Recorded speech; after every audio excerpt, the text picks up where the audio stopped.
Hey folks, how's it going? Alright, so we're going to get into a big project here.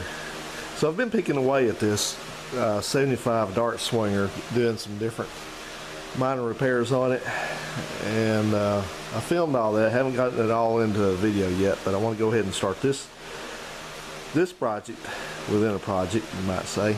And what we're going to do is we're going to overhaul the front end on this thing. This front end is in rough shape. It's really worn out. And so we're going to do it all. We're going to do all the bushings, probably put idler arm on it, whole 9 yards. So I did this kind of work and put it in a video, 2 or 3, back about 10 or 11 years ago. And you know, I really didn't have my game plan together when I made that video, and it's not a very good video series, I admit that. So this time I'm going to try to do a lot better job of this and be a lot more descriptive, a lot more informative. So we have a few constraints here that we have to deal with. One is this shop is not air conditioning, so you're going to hear a fan running somewhere around here most of the time, and I'll try to turn it off when I have to tell you something important. And then there's trains go by, so there's going to be noise going on, but we'll do the best we can with it. And anyway, we'll go with that, but I think we're going to be able to do a pretty good series on this.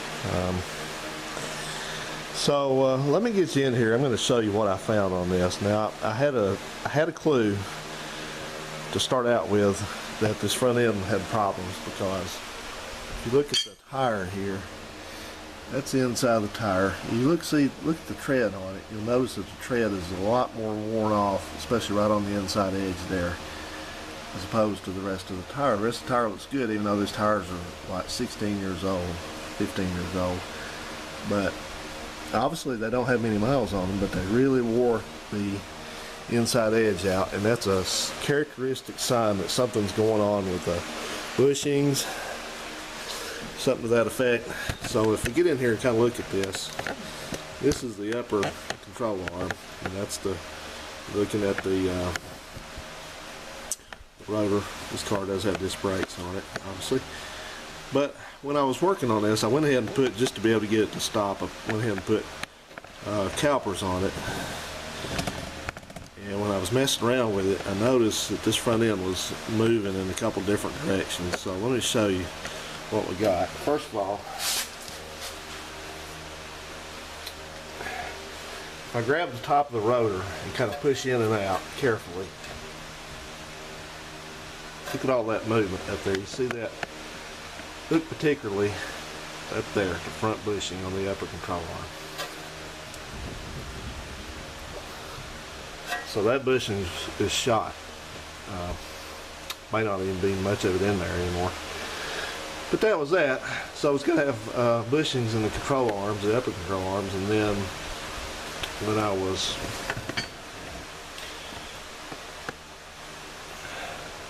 inspecting it, when I was got clued into that, then I noticed that I could also get movement the other way, back and forth. So look right there.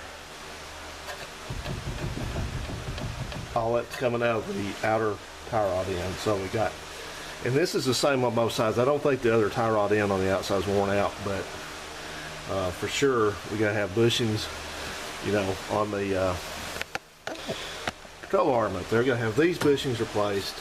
And so if you're going to do any of that, I mean, you can't do it halfway, because the lower control arm bushings are way obscured, and you can't really see them until you get them out, not easily. So, you know, as I've said before in a couple different videos leading up to this, that it makes no sense to just do part of it. So we're going to do all of it.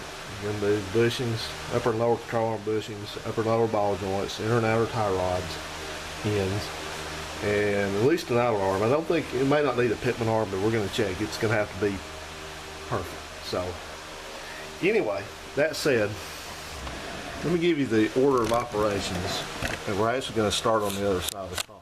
But the order of operations are going to be like this. We're going to have to take the shock off first. We got a nut up at the top, you got a bolt and the nut down at the bottom. I'll take the shock off, and then the next thing we have to do, we have to get this ball joint, upper ball joint out. Now this is a screw-in type ball joint. There's a special socket. I'm going to show it to you. We're going to, like I said, we're going to start on the other side of the car. But I have that socket. I had to order it. I was going to start this last weekend, but I didn't have that. I forgot about it, so I didn't have it. So I have it now. So anyway, this is either going to, you know how things like this always go. It's either going to come out easy or it's going to fight us every inch of the way. So we'll find out when we get over there. So the first thing I'm going to do is probably work on the shock, work on the ball joint, and then we get the upper ball joint disconnected and out. You have to do that within the car because you can't hold this unless you take it to some type of machine shop. You can't hold this upper control arm. You can't hold it in your hand easily. And I'm not going to try to. Maybe some people can, but I've not had luck with it. So we'll do that. We'll get the caliper off at some point. I've got a hanger for that. We're just going to hang it up. Not going to disconnect it from the line. You can if you want to. If there's nothing in the brake lines, you want to just take it off, go for it.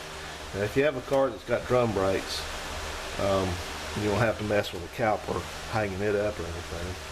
But it'll be mostly the same. And then we're going to just work our way down. We're going to go to the ball joints. We're going to have to disconnect the radius rod up here. It's got a roll pin and a nut on the front of it. It comes off with the lower control arm. And then we're going to start the operation to get the lower control arms off. So anyway, I'm going to basically try to do quick cuts on this. I'm going to try to do,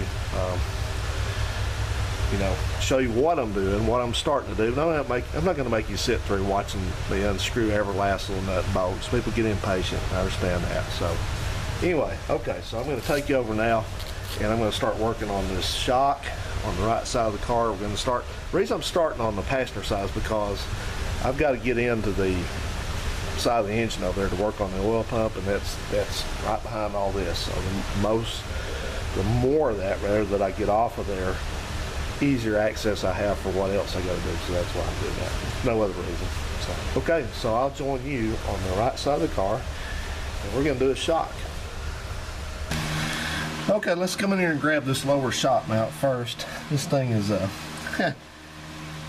it's two different sizes. It's a 5/8 on the bolt head, and it is a 11/16. There's a nut facing forward up here, and so yeah, we'll deal with that. I got my big impact gun here. It's gonna be kind of noisy, and I sprayed these things with PB Blaster and this wonderful locking cap of theirs last night before I went in, and it's all evaporated. So you keep that in mind if you think that you're going to spray something with PB Blaster and it's going to stay there forever, or at least for a while. It doesn't.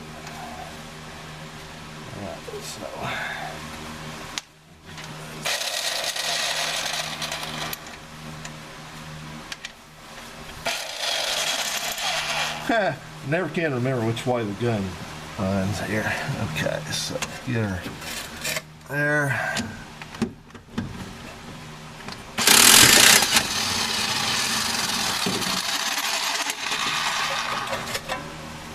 Apparently the light did not like that.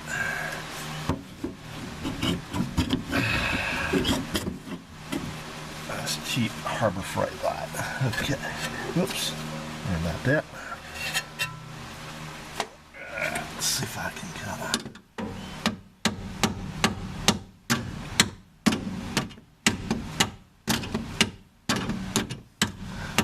Okay, I got to get something better to deal with that. Hang on, I'll be right back.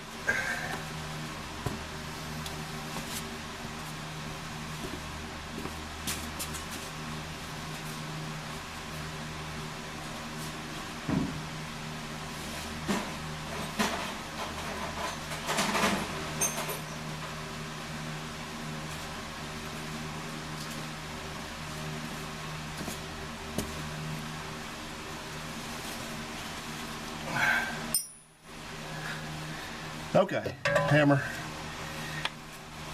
and a punch should do the trick, or a drift. Just got to get this bolt knocked out.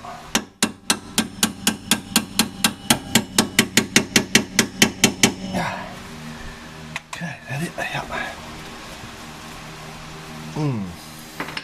Oh, I gotta do something there. Hang on.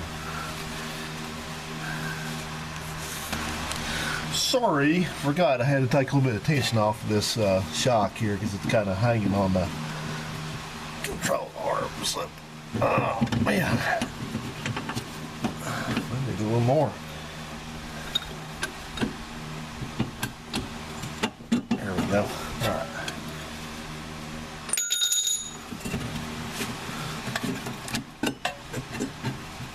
There you go.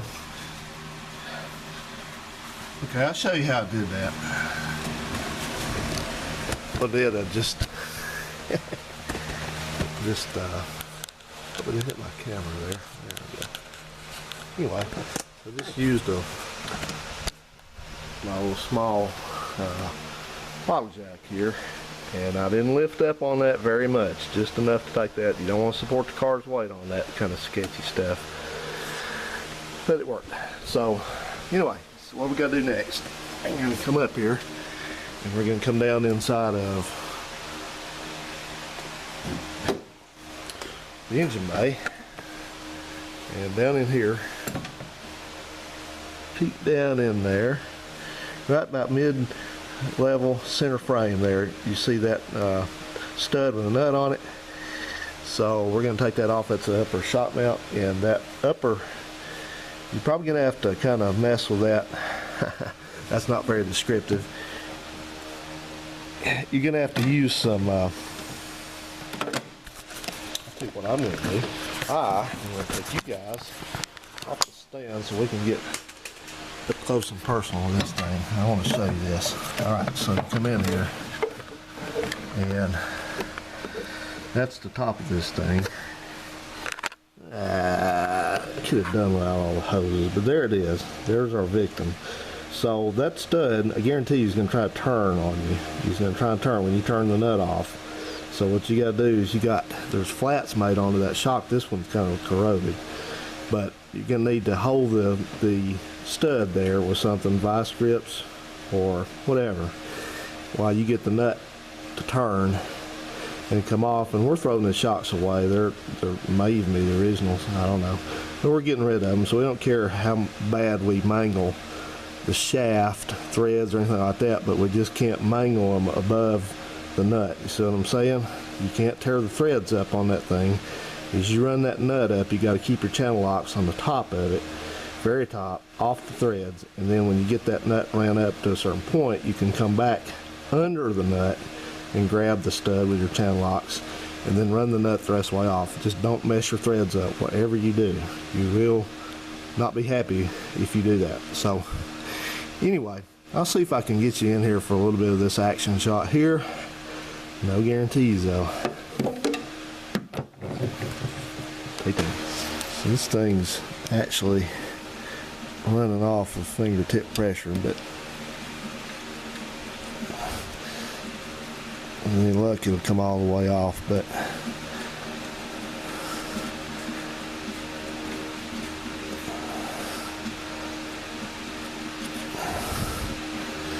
I have a feeling that it's probably gonna get stuck at one point if it hasn't already. I can't tell.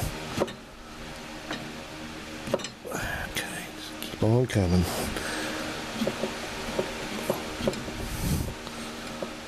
Let's see, we're gonna replacing these shocks, so we don't care about what kind of damage we do. There. All right, good. That's the nut. So the whole thing should come off now.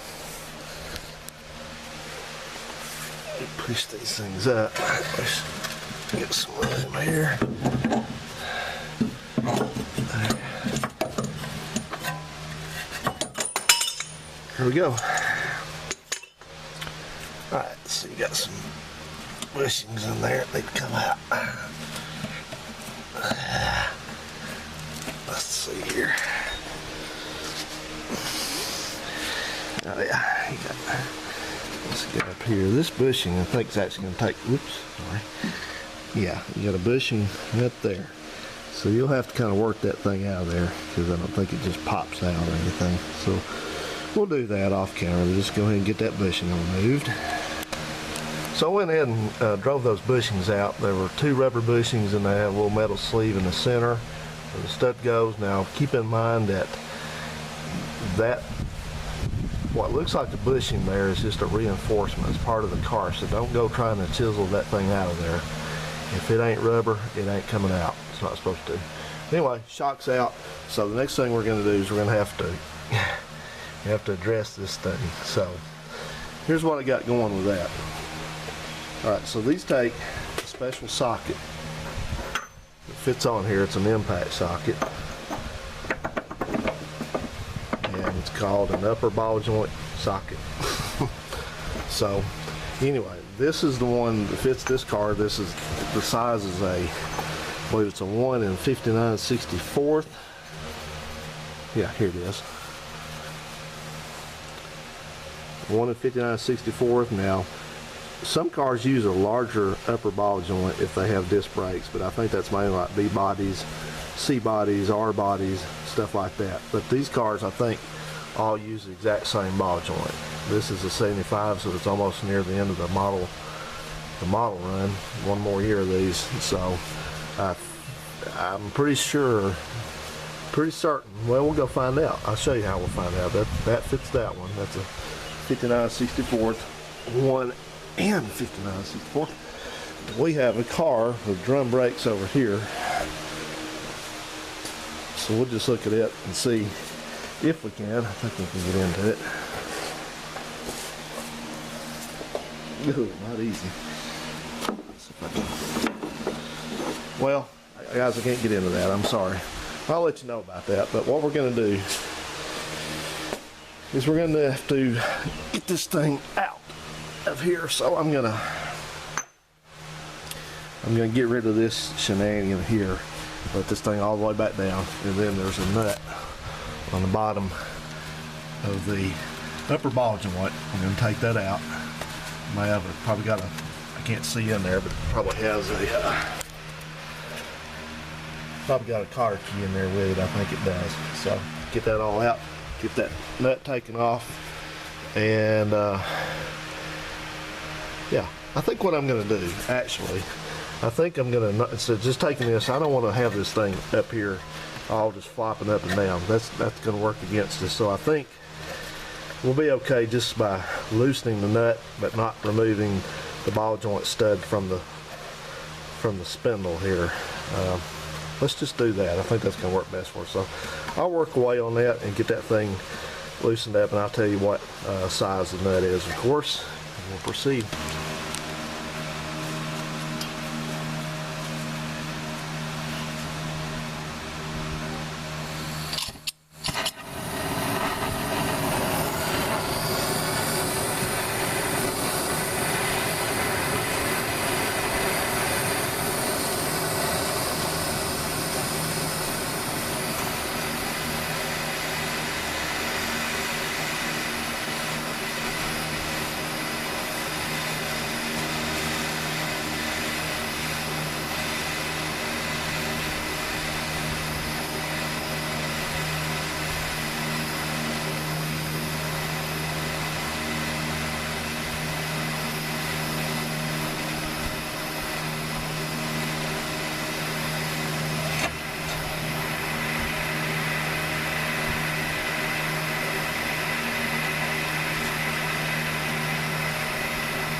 Alright, well, the situation with this socket for the ball joint has apparently been too hard for me to comprehend fully. So originally I didn't even get the socket. I forgot I even needed it.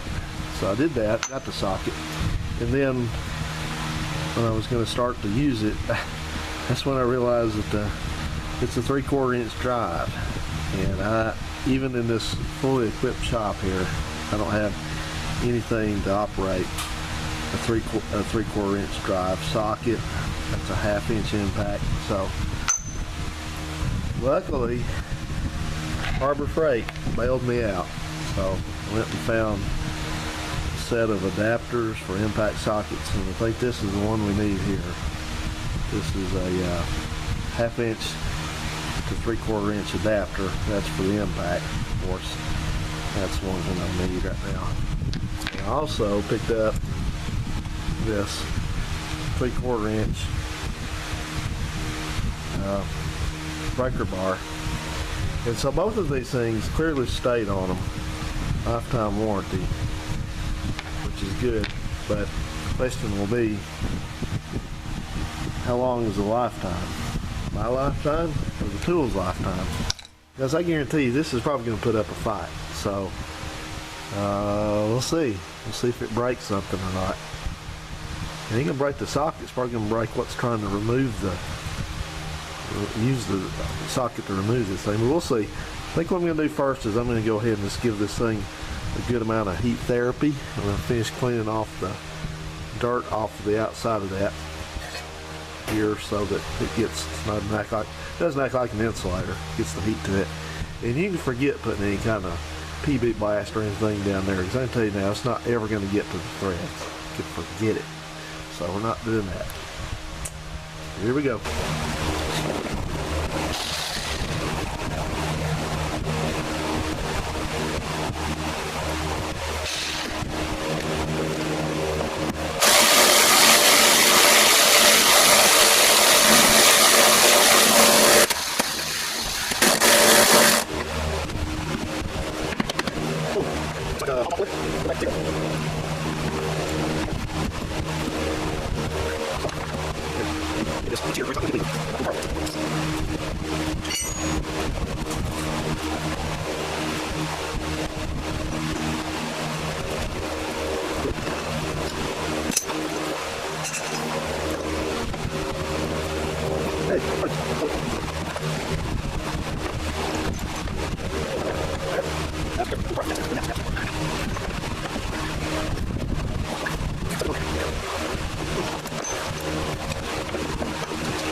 Okay, so I got this thing broken off here finally, so the ball joint should come out now.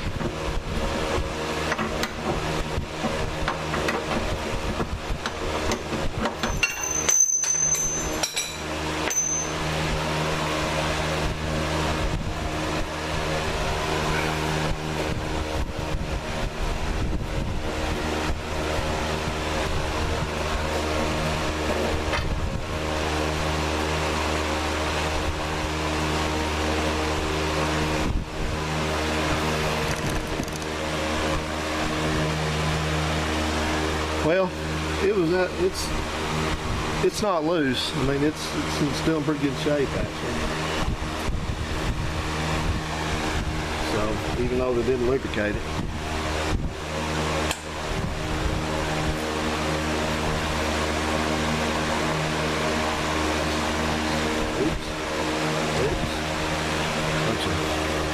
This was left of the seal. Okay, I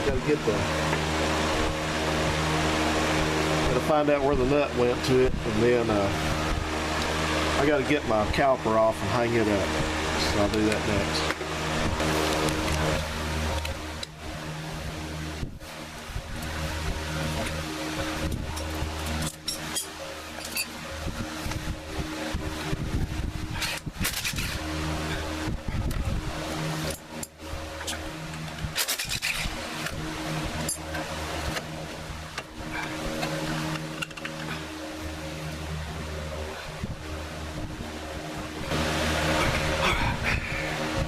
Now,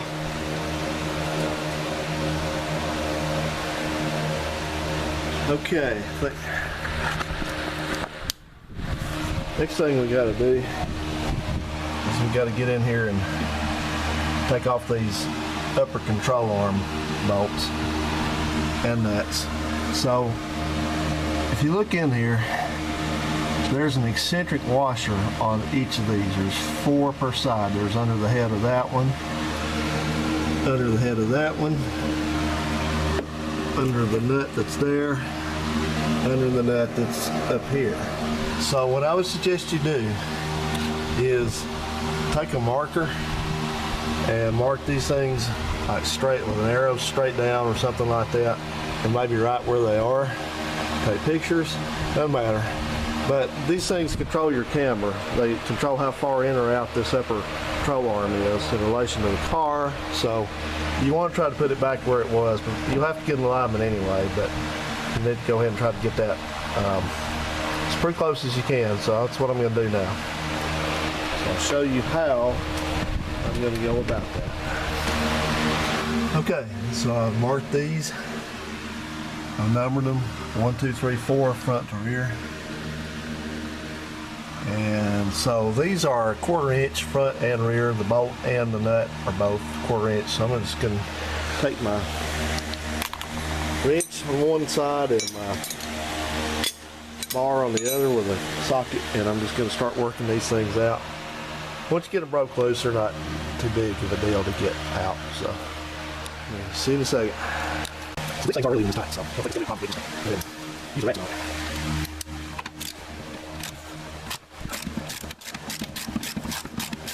Now, it's been a long time since I've done one of these. I do believe that I could be wrong about this, but if I'm not mistaken, I think this, well, I'm pretty sure that this bolt is keyed in with these washers. So the nut just serves to hold on. So try not to turn this, try not to turn this one, that way you can kind of, verify that you got your eccentrics in the spot that they're going to mess around with.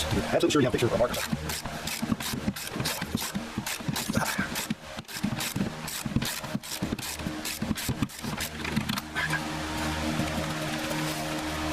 Got the nut, you got a lock washer, yeah, it's a lock washer under it. So, nut, lock washer below it. So, let's do the other ones. You guys are getting I'm actually getting it. That's it. That's a special do. Stuff this thorough. It's over here. Fish over here. Just got him. Right. It's all over there. Just cause I already busted one of them for a few days ago. On something like the car. I just think I'm going to use the brake bar, so I'm trying to do it again.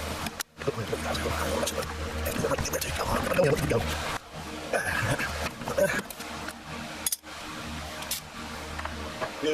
I'm crazy about this. I'm crazy about this. Get over. Hang out there. I'm going to leave again in a second. There. Don't be so there. Okay. I saw that lock up people wrist on. They tried that get out of there. But you know, I know that. Can't have it. Oh, see how that turned there? Now, if you're adjusting the front end, if you're adjusting the camera, this is how you do this. Not going to even target settings. Look at that range. Whatever. But even though I know that, in objects, theoretically, don't have to take understand these speaks. I'll have to pretend that I do. It makes me feel better. If I want to get out, go away, die, whatever, depending on what level I'm measuring. You know, so yeah, I believe it helps to tell things like this. Okay. I think hard on this one out here. I'm going to take a little break. You can see what the camera charge again. Camera different for zones again. This is my old camera. So there. Okay, so we should have an eccentric come off the back there. I see it kind of flopping, so let's go ahead and just put that down here. And, oh jeez. Okay, so we'll make a better mark now. So let's just sit there like that. Come on out. Yep. So it looks like. Again, here's your. That's eccentric. That's how you adjust your camera intercast. That's anything like that. That's something I need to know more about, which is front line techniques and pistons. Crazy about this. I've done something wrong with this. Okay, let's go this way. That'll work a lot better. Right, I'm pinching the hose off on this brake. Okay. Kept it right. This one kind of acts like it's stuck in there a little bit. So can you see that? Yeah.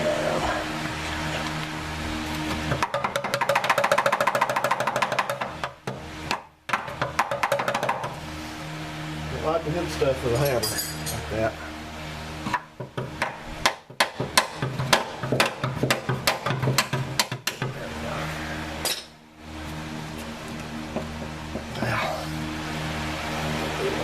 Do.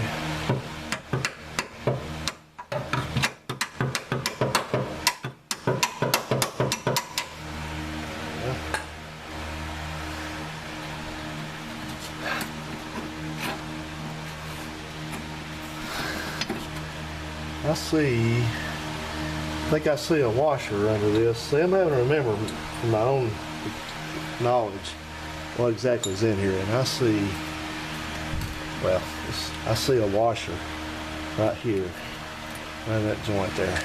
Okay, you ready for the big voila moment? I'm telling you, I don't know how many people, good-hearted people, but they don't understand that the word voila is not spelled W-A-A-L-A-A. It's V-O-I-L-A hyphen, whatever, apostrophe. All right, let's see what we get here.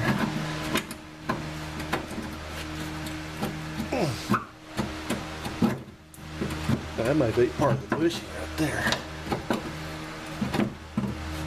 May not be a washer. Yeah, that's what that is. It's just part of the outside of the bushing, I think.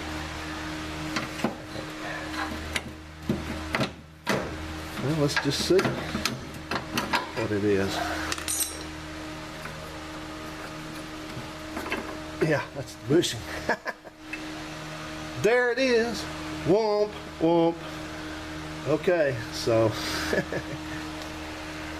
we'll take this thing outside real quick. We'll look at this and see what kind of condition it's in. It looks pretty rough. I see some shards of bushing material. Yeah, there's that. That in there. And of course there's always dirt in here piled up, so especially if you're in a rust prone area, you need to get all that dirt out of there. It'd be my suggestion. Okay, well, I'm going to go in and kind of have a cold drink, and we'll come back out and I'll look at this, we'll look at this, this A-arm up here. Well, we had a little shower move in while I was in having lunch, and that's much appreciated. A little water here, but nothing major. So I believe the next thing I'm going to work on is I'm going to get that tie rod end removed. And once I do that, then I think we'll have to unwind that torsion bar. So we got a bolt in here. So grab a light. Got a bolt here. This is the top of it.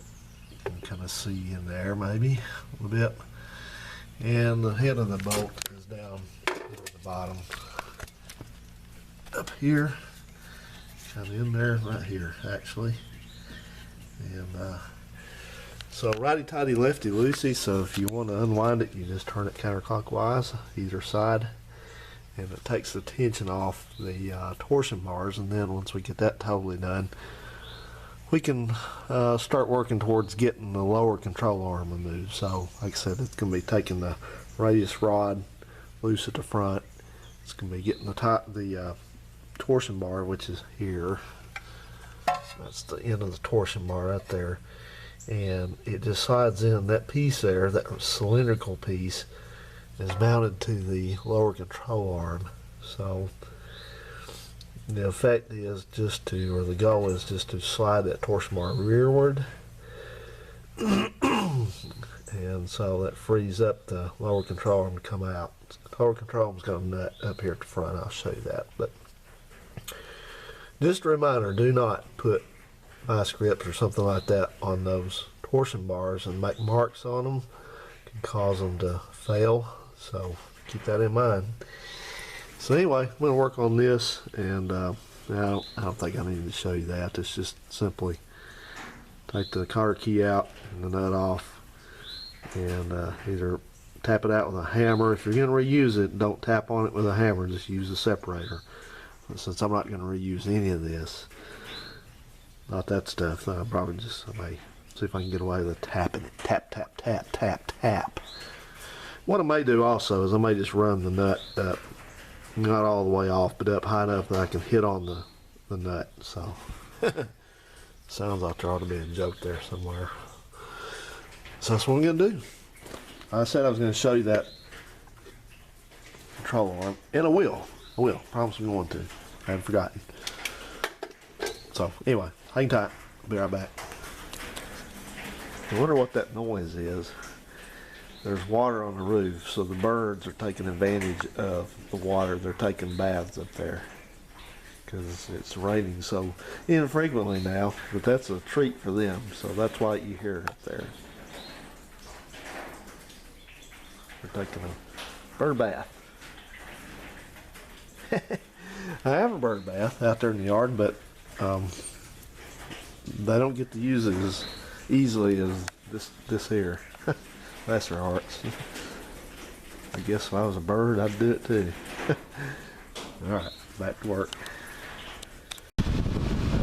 Okay, so I've got this tie rod end knocked out with any problem. And this thing kind of folded downward, and I'm looking at here and I'm thinking that I can just buzz off that 7/8 nut right there that's holding the lower ball joint into the control arm, and just get rid of this whole thing out of our way right here, because I don't want to take the rotor off. I don't have any reason to take the rotor off again. I just packed the bearings. So I think I can get away with that. Because you see here you have, I guess it's the spindle assembly. I'm going to have to look at this thing. It's been so long since I've had one of these apart that I'm kind of forgetting what things are in here, but it'll come back to me, I promise. But anyway, once we get this whole obstacle out of our way here, we just set this off to the side. We won't have to do anything with it until we replace the ball joint, and more room to deal with this. I'm liking that idea. I think I'm going to try to do it right now. Okay, so that torsion bar adjuster bolt just backed out like butter, and there ain't any problems at all with that. Very easy. And so what I did was, there's just not much to see there, but you can see it's backed out quite a ways. I just backed it out till the where that little clamp dealio here just rattles. It's loose. This thing will act like there's tension on it, but what it is, that's a radius rod doing that deal. It's not even trying to turn the torsion bar or anything like that. You couldn't turn the torsion bar by hand anyway. So now we're free to go back to the back here where the oh boy, where the torsion bar anchor is, right in that socket there, and you can see, hopefully, there's a circlip in it. You got to remove that circlip, and then that should allow the torsion bar to slide rearward. Probably gonna have to monkey around with it. And by the way, that idea about knocking this thing out worked great. It didn't come right out, but with a series of hard blows with a hammer, it popped loose and just fell out. So that worked good. Okay, well, we're getting seriously down to the nitty-gritty here. So I think what I'm going to do next is, and also let me make a point here, that if you're going to reuse these joints, if you just have to take this apart for some other reason, don't bang on the top of it where the nut goes on, and you'll never use it again. So I'm just doing that because this is all scrap. It's all the wear items on this thing are going away into the scrap pile. So I'm not concerned with that issue. But if you are, don't pound on them with a hammer. Just use the splitter the correct way. Don't take a shortcut. Okay, so I bet you're glad I turned that fan off. That thing's loud, but it works good. So this is what we need to deal with up here, and if the radiator's in your car, it's going to be a bit more difficult, and you have to be a lot more careful not to obliterate the radiator with a hammer or something. But that's the radius rod, and it's got a series of from outside to inside. It has that little pin to keep it from backing out, the nut, and then the nut, and then a washer, and then a big rubber bushing, and then it has the same thing on the other side except just a bushing and the cup, the plate, whatever, retainer. So anyway, this thing serves to locate the front control arm, lower control arm, so it keeps the whole suspension from moving. Put brakes on or anything else, it keeps the suspension from moving rearward, and 4.5 like that helps that position it. Don't bother trying to take it off here because it's hard to do and it doesn't help you. So anyway, I'm not saying you can't, but anyhow, so we're going to take those things off, take those radius rod, take that nut and everything off there, and get that out of our life. And so I wanted to mention something here at this point about, you're talking about a lot about bushings. Pardon the birds up there, they're having a good time. So let's talk real quick about bushings. It's you know, you have choices of urethane, polyurethane bushings, and rubber bushings, and people automatically think that urethane bushings or polygraphite or whatever they want to call them are better than that they're better than rubber, and they are in the right application, but not this application, because the properties of the two compounds are quite different. The urethane, polyurethane, whatever, is a lot harder, and it is meant for things that are not really going to move very much, and there's probably a couple other reasons, but you just want to really stick with rubber on this, and that's what I'm going to do. I'm going to see about a kit. If some place has got a kit that's cheap, that's a good enough value, I'll buy it like that. If not, I'll buy it individually. Stuff's not expensive anyway. A bird, what's those places, not a sauna, but you know, the places, resort, I got a bird resort up there. Can you blame them? It has not rained here in like a week, if not more than that. This has been the driest summer I've seen since I've been up here. It's miserable. I mean, I don't like rain every day, but I like rain periodically. My water bill is going to be through the roof this month. Alright, so anyway, I'm going to pick away at this. I'm going to turn the old airplane fan back on, and I'm going to pick away at this thing here. And I'll catch you up.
Well, I feel like I've like 10 years. This one is plastic. Some kind of armor whatever. And I know 10 years I've used this thing possibly. This thing everything well. So it's perfect. Never did. I don't have to do anything.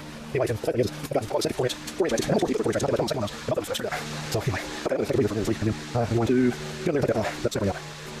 So I'll get it up. Take it off. Yeah. It's my little bit better. That's great. So I'm going to on that. Yeah. So, oh well. I'm going to about it. I guess I like 50 hours for one. I'm back in. This over here. I'm going to say it's like, phew, okay. Boy, this thing, like me in my garage says, this thing's making me work for it. The whole thing's making me work for it. Gee whiz. So, yeah, it's kind of funny because I did this job 10 years ago, but I don't remember much about it at all. But I will say this, I've not looked at the service manual once. I looked at, well, during this, I looked at it beforehand a few days ago to kind of get an overview, but I do remember enough about it that I remember kind of the procedure. But so what I'm doing now is I'm taking off the front pivot bolt for the lower control arm. Yep.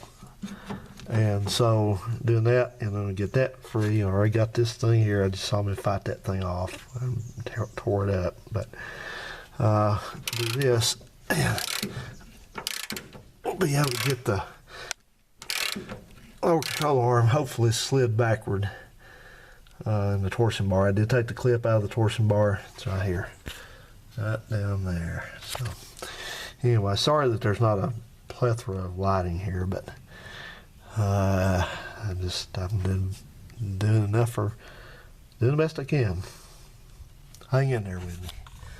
All right, so let's go ahead and get this nut. Oh yeah, I'm kind of embarrassed to say this, but I'm actually using a 24mm socket because I dug through my sockets over there, and I think this is a 15/16. I don't have one, so this could fit on there. It's not stripping it or anything. But we'll make sure I'll tell you the right size here when I get this thing off. Well, just about as soon as I turned the camera off, we started moving here. So you can see we got a spot right there.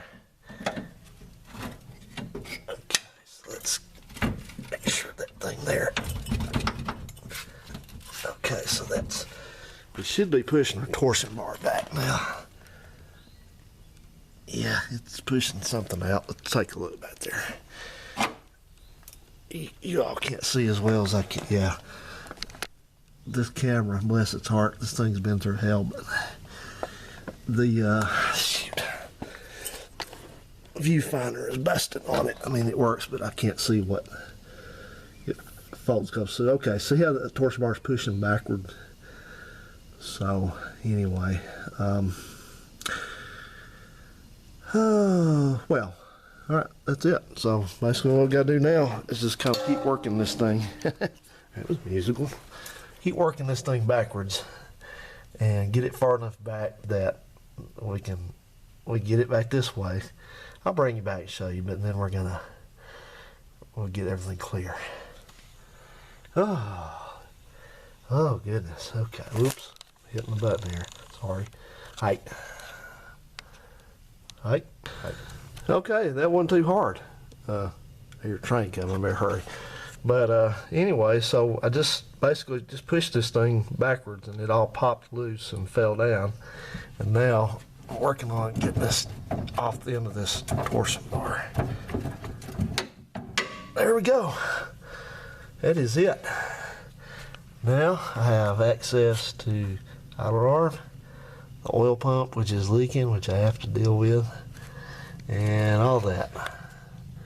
You can see where that radius rod goes. So anyway, I'm gonna stop and take another little break because I like breaks and it's very humid and sultry, and I'm gonna get everything assembled on I almost said the bar over there. I need the bar.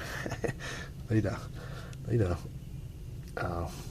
cold brew right now. That'd be nice, but I don't really drink anymore. But anyway, so we're gonna get everything on the bench over there, and we'll do an assessment of what kind of shape this thing was in. See if I made the right call or not. Okay, so I got the left-hand side done most of the way, a lot quicker because I didn't have to deal with the camera, but that's okay. But this side fought me hardcore all the way, so I ended up having to take the rotor off and take the spindle off to be able to get in to get that lower ball joint knocked loose. It just wasn't having it. It wasn't coming off. So one thing reason why I hope that you did actually come through and watch this, like I suggested, but be sure that you detension these torsion bars before you do all this, because I didn't remember to do that, and it just makes life a lot easier. So please be sure you do that. And one thing I've figured out a different approach about this this strut rod down here that has this roll pin that has to be driven out, and I got lazy on the other one and didn't drive it all the way out, and just kind of broke it off sort of almost flush, and it tore up the nut and everything, and I may have to have another, for sure another nut, may even have to have another strut rod. But what I did was, this time around, is I came down here and I took a 3/4 inch socket and I loosened the nut at the rear of the strut rod where it goes in the lower control arm, and that allowed me to come up here with a 15/16 wrench, which is I guess I took it off, but anyway, I was using that, and I just turned this thing. It takes some effort, but I turned this strut rod around so I could get a better angle on this roll pin there, and hopefully I can get that one driven out without any other problems. So that's the way to do it. Don't do what I did and just try to half-ass it. You're just going to tear something up. The R-Peaks of the world don't like to hear that, but that's what's going to happen if you'll screw it up. And it's on you if you do. So, all right, let's see if I can demonstrate getting one of these things apart. It's fun. So anyway, I just use my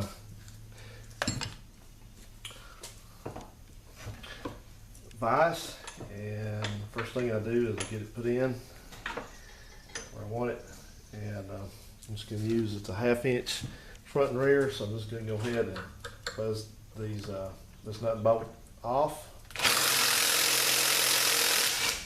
That's what you would loosen if you were just, whoever does your front end alignment, adjust it with. Usually they loosen that up. So don't mind my goofy hat. It's I've been outside for part today.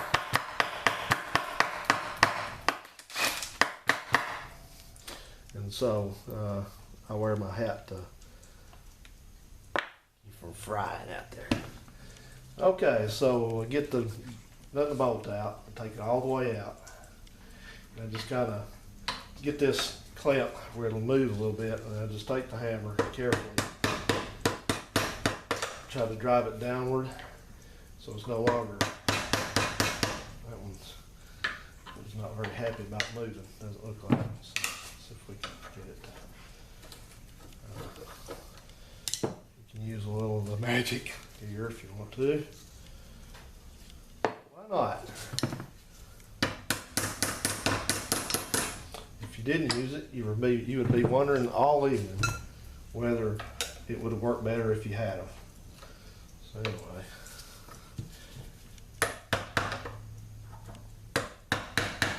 come on. Oh, this thing's got a, the sleeve has a little bit of a bump here, and I guess it has to go around. Let's see if we can get this thing down. Boy, some of this stuff has been nothing but a freaking fight. Entire time.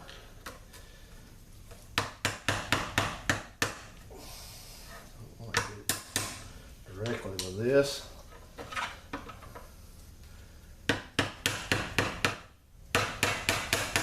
I wonder, this is the, what if this is the right or the left? That's the right. I had oil all over it. I don't understand why I don't want to come off now. But anyway, so just keep working on it. This is real. This isn't any stage stuff. This isn't any one of the videos where, there you go, you come back and the stuff magically has been taken off. And everybody's wearing clean clothes and clean gloves. Nope. It's hard work here. Okay, so we get this done, and this thing is pretty tight. So you have the advantage when you're doing the first end. that you can run your your vise out to hold this clamp, kind of clamp it around the clamp, and that way you can have some leverage on this. Use some more of this, by the way. You know, when you're sponsored by those people, you use a lot of that. You have to.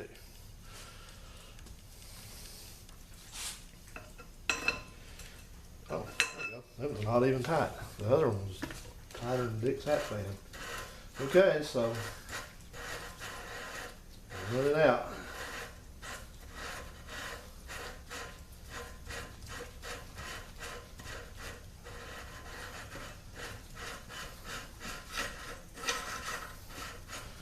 I know, You're going to say, well, let's see you fight one of them out. That was too easy.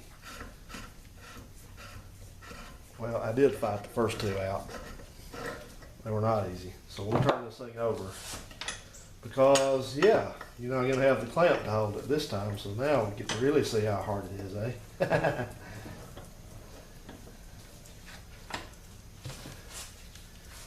I don't know. It's been years since I've changed tie rod ends on a vehicle. I may have done one in the past 20 years. Not many. I've been fortunate.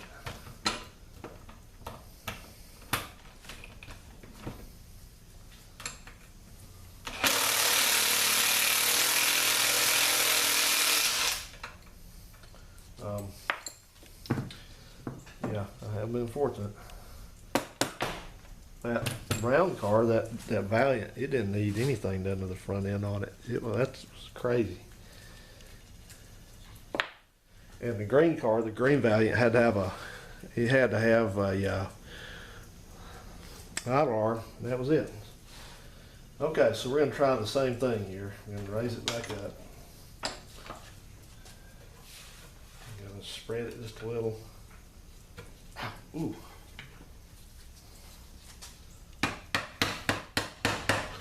I'll say this, if anybody ever asks me where the worst place to have an injury is, on your hand, it's on your index finger knuckle.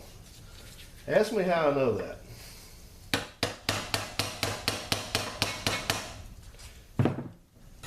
Somebody got mad at the garage door. I ran into the garage door, hit my head on it, and got mad at it, and hit it, and when I did, my hand slipped. My hand slipped and hit my knuckle, and it bled and it bled and it bled. I was wondering I didn't have to have a stitch in it because. All right, so this is not cooperating. Where is the bump at? Yeah, this thing does, like I said, it's got a little bump made into it. There it is, right there. Bump is right made onto that. It's made onto the tube right there. I guess to keep this thing from moving. Go figure. Anyway.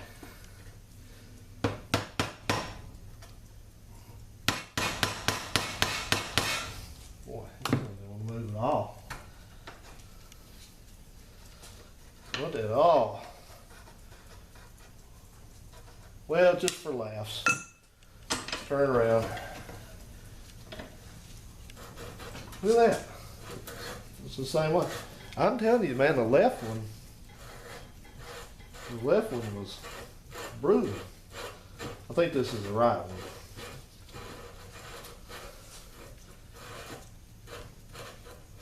You know what? Let me look at this again.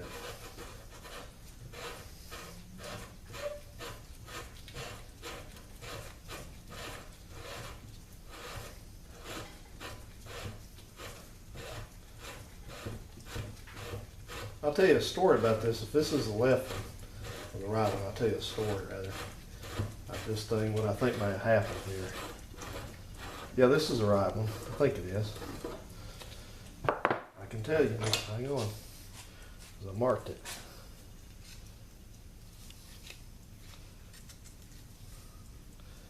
Oh no, maybe I don't know now.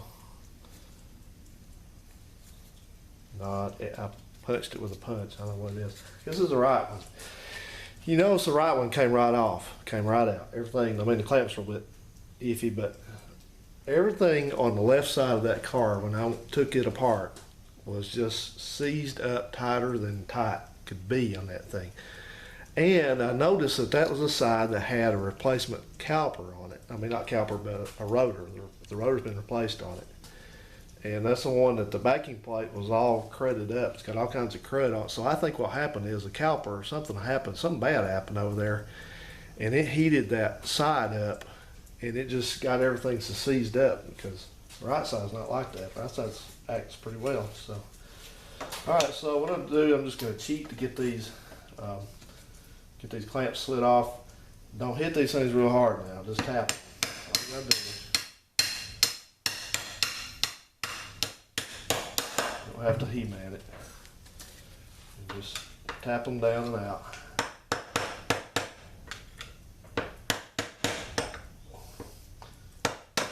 Please. Okay. That. Well, we finally got rain here. It's rained pretty good last night and today. Oh, careful. Oh.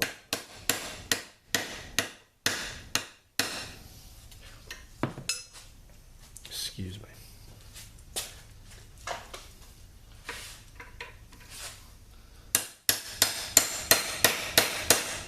Man, I don't know what your problem is, but you're about to have one. Okay, finally. I'm doing a video here. Help me out, man. Okay, there it is. But anyway, yeah, we got rain last night and a few times today, and it's actually dripping out there now, kind of thundering, but it's down to 77 in here, so whew, I'm not complaining. I was watching my buddy that lives down not too awful far from me. His Million Mile Garage. That's Bob. Go check his channel out if you get a chance. Bob, Million Mile Garage, which is Bob, is the local authority on Budge car covers. So if you need to know anything about Budge car covers, anything, check his channel out, and he will definitely hook you up on any kind of information about Budge covers or any other kind of car cover. Actually, I think he's the source for this, and also Honda Odyssey information. Bob is a self-taught guru on Honda Odysseys, I feel like. But anyway, on his channel, I noticed watching one of his videos today, and he was talking about that storm, and it woke me up for about, I think about 40 seconds. It was coming down, and I went right back to sleep. I was out of it, man. I've been training somebody for 2 weeks now, and I've had to be up before the roosters get up. And I'm not a morning person, so no matter, I don't care how late I stay up, or I mean how early I get up in the morning.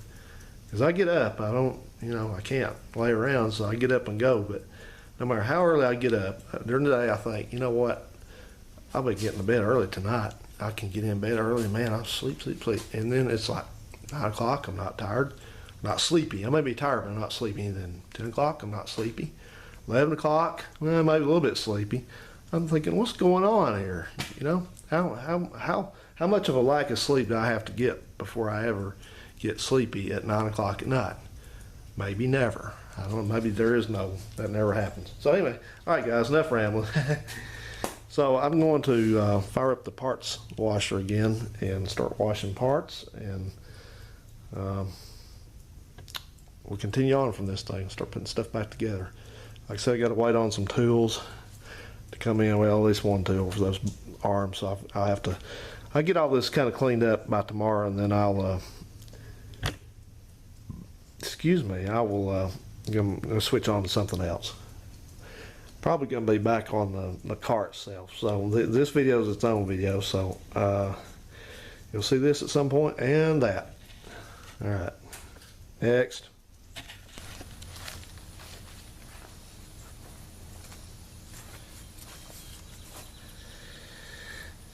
Okay, so I've been doing battle with these control arms. I'm working on the lowers in there, and you can start on the uppers here to get the bushings out of them, and I had to wait because I had to order a special tool for this because I didn't know exactly how these came out. I mean, I know how they come out, but I just didn't know what kind of machinery you needed to get these out with. I was under the assumption I could use my press for this, but no go.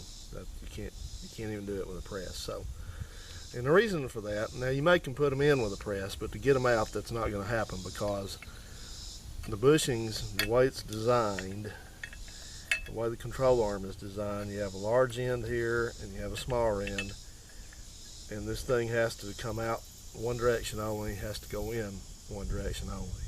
Has to come out this way, has to go in that way. So can't get them out with a press. So I ordered this tool. Somebody makes this. I don't remember who exactly they are, but I'll look that up and I'll put it in the yeah, the bleepity bloop box. That's it. Isn't that funny? Anyway, I'll put that in there. See if you need to buy one of these things. Just go ahead. So anyway, the way this works is you have this long threaded shaft, you have a nut, you have a washer, you have this spacer that's got a cutout in it, and then you have this spacer, which is just simply a piece of tubing. And the way you orient it, if you're going to get them out, we also have this as well. I'll show you that here coming up. But the way you want to orient this whole setup on this side is I'll take this thing off and get this started in there, which is kind of, you may have to actually take the whole thing apart and get it in and then put it in. I think I had this set up. We can make it work though. Okay, but you're still going to have to back this nut and washer and spacer and all that kind of stuff way off anyway, because you got to have room to get this thing in here. So we'll just do that, run it out.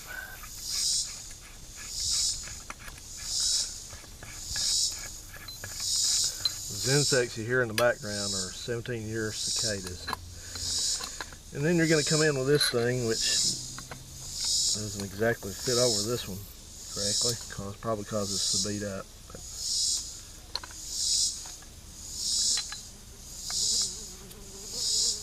Let's see if I can work on this a little bit. This thing has got a lip on it, and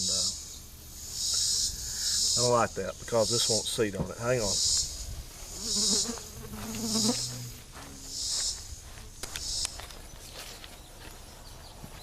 Okay, so let's see if I can get this bent away here.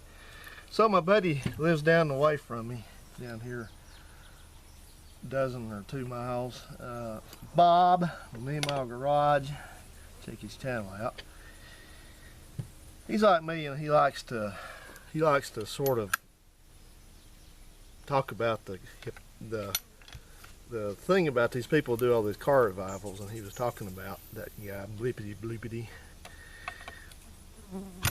And anyway, so he was talking about him, and he says, oh, he's got this big lot full of cars back there that they're YouTube cars. So just keep this in mind, when you're sitting there salivating, waiting for another video to drop from one of these people. You remember, they're doing this for the money. They're not doing this because they want to restore these cars. So you're wasting your time if you go on their videos and make comments saying, well, you need to wait, you need to restore that car. I hope you restore it. I hope he isn't going to do any of that. None of them are going to do any of that because it's just nobody. I'm going to tell you the truth about this. The video views, when you keep doing videos on the same thing, the videos, at least the people that are only just there to be entertained, they don't know anything about cars probably. Your view's going to go like that. The further you go, the lower the video views go, and these people that are trying to establish themselves as YouTube stars can't do that. So,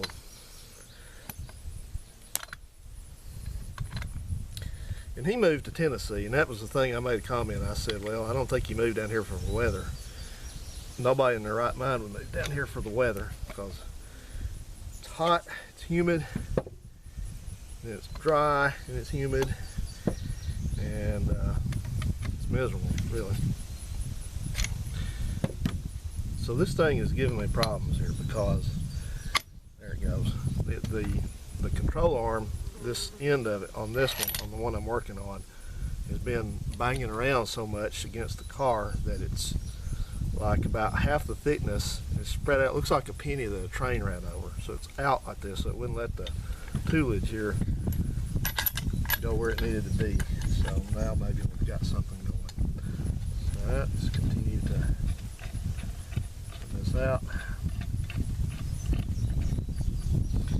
I watched a video on this. The guy said, well, let me put some WD-40 on that to help that come out quicker, come out easier.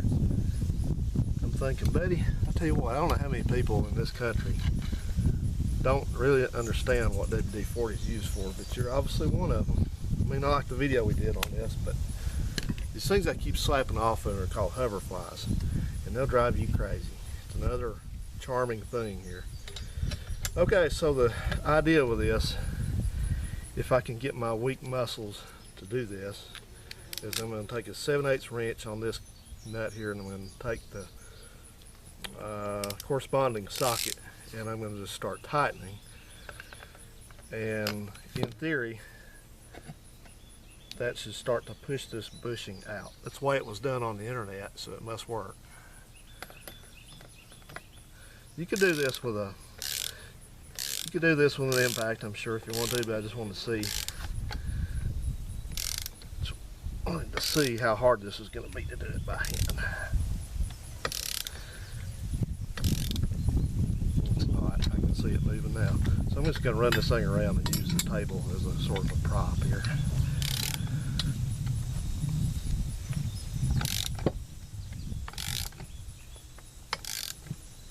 Yeah, I have a shop, but there's another mistake don't ever make.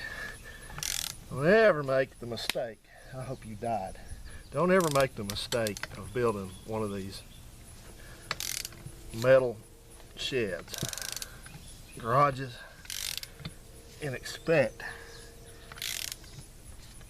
to be able to stand to be in the thing during the summer if you don't insulate it. If you're going to build a garage,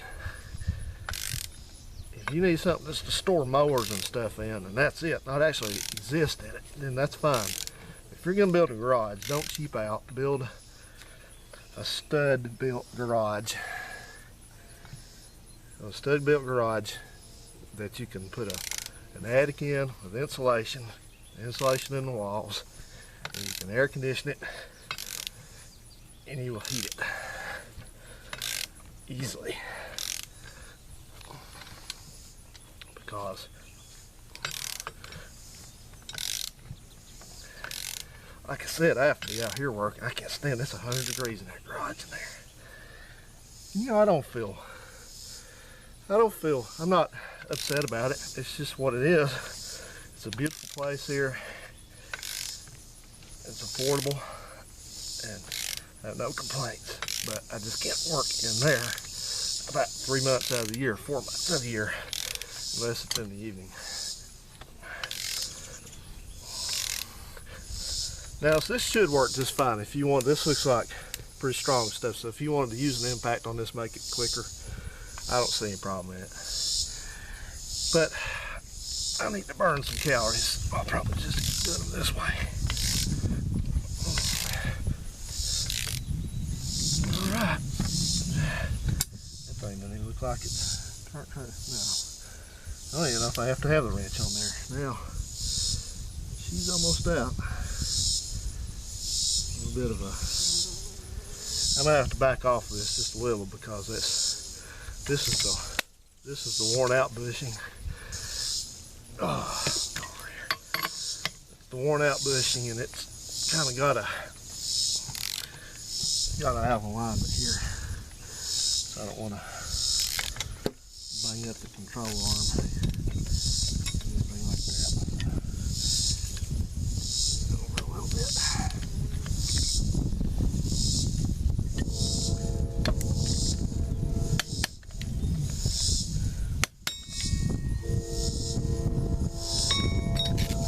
Here, what's up with that? Better? No, I don't think so.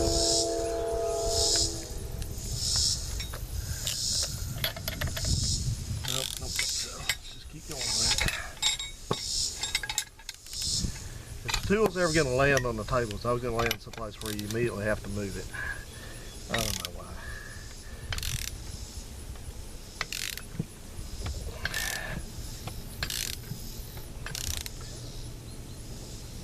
That's what it should do.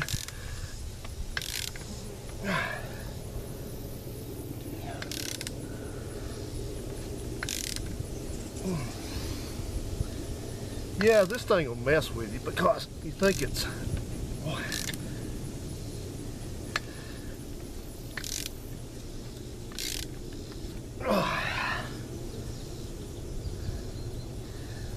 Okay, let me pick up this thing again here a little bit.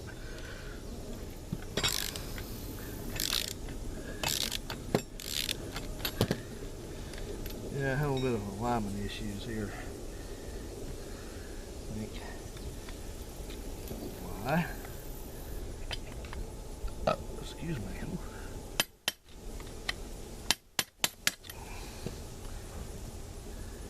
No, I guess not. Keep going at it. He's messing with me because I think that the part of the bushing is trying to catch on the control arm. See?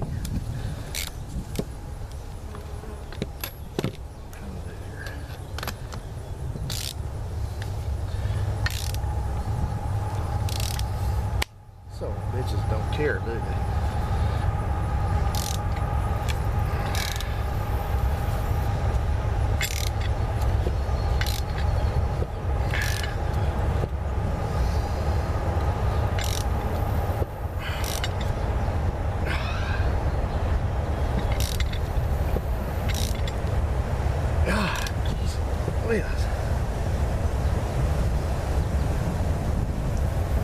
I gotta take this thing apart and look at this thing, so this is too difficult here. More difficult than it should be. I see something bend, I think. Okay.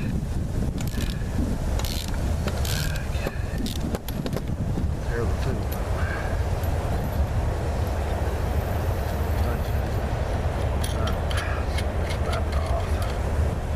Oh no. Oh no, you know.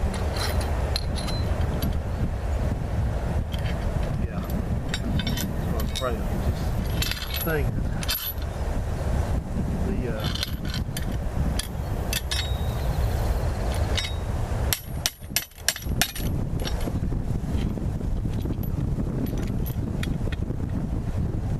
This piece right here on the inside got off too far. Yes.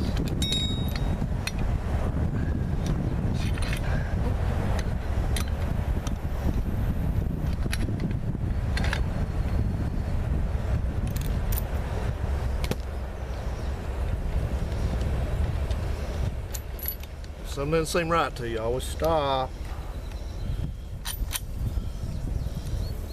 If it's not, doesn't feel right, it's not right. If the time is right. Okay, now. Back in there.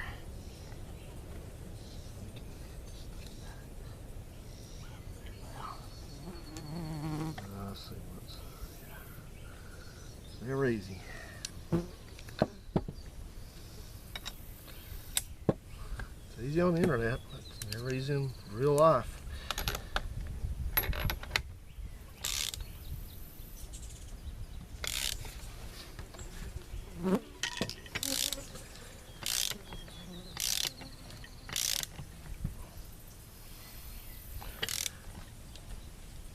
Okay, I gotta get a hammer. I'll be back.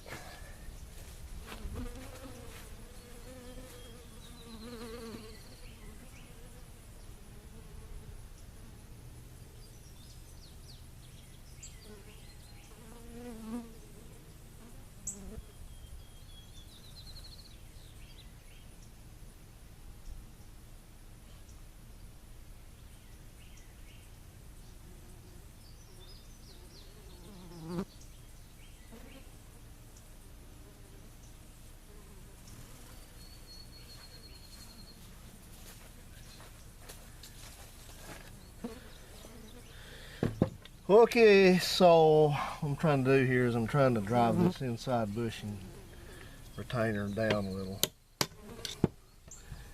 so it will actually come through the arm.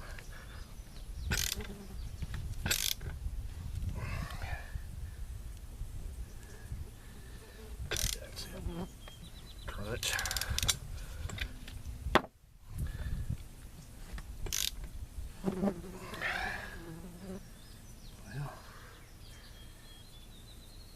Do something one way or the other.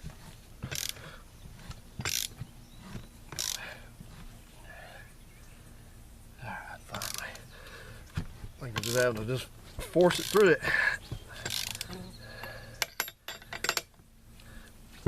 Okay. Yeah, it's coming finally. Just be careful, don't try not to tear the arm out.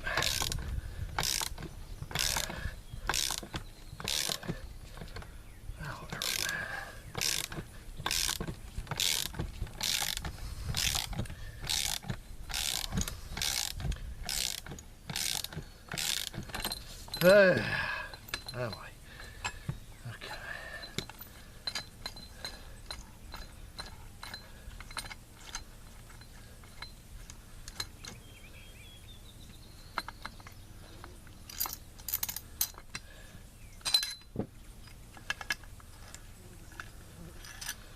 Okay.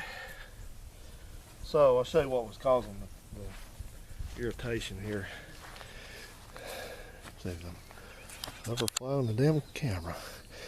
All right, so this inside bushing retainer was getting, because there's no bushing left in this, it was getting, yeah, move to Tennessee, you'll love it. It was getting cocked sideways, and so it didn't want to come completely through very easily, but it's out. As you can see, no bushing. Alright guys, that's going to be the way to get these things out. That's the procedure. You really need that tool. Not sponsored by them or anything of the sort, but I don't know how you would do it any other way. So I'm going to go get my fly swatter and mow down some of these little flies that are annoying me, and then I'm going to keep working on the other ones. We'll clean up the control arms and put everything back together. I saw somebody, actually, the guy's video I watched, he actually took his control arm before he even took the bushings out and painted it. I'm like, what in the world? We'll paint it before we put the new ones in. Alright, see when we're putting the new bushings in. Alright, so if I've done this the right way, and I pull all this out of here, I should have the control arm bushing shell out. A lot of noise with it. There it is.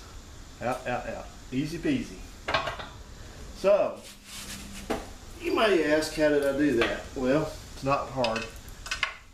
Once I figured out not to try to weld a washer onto it like all these people show you, they said just weld a washer in here in this bearing shell, and it'll take it right out. You just push it out. Well, I tried that like 2 or 3 times. It doesn't work because you have to get a special thick washer, which you have to order them unless you have a place that stocks those kind of washers around you. I do not, and it's just a pain. So the real way to get these things out easily is to get yourself a 1 3/8 inch tap.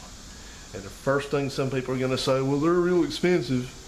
They are if you buy them new, but I got on eBay and got this one for like $30 to the house. So it's a vintage Pratt and Whitney, made in USA, 1 3/8" 6 tap. And I just screwed this tap in as far as it would go on the bench over there in the vise, and have at it. Just be careful. But that's all it was. Just drove it out, came right out. So I'm going to do the other one, and we'll be ready to start cleaning these things up and reassembling them. Yep.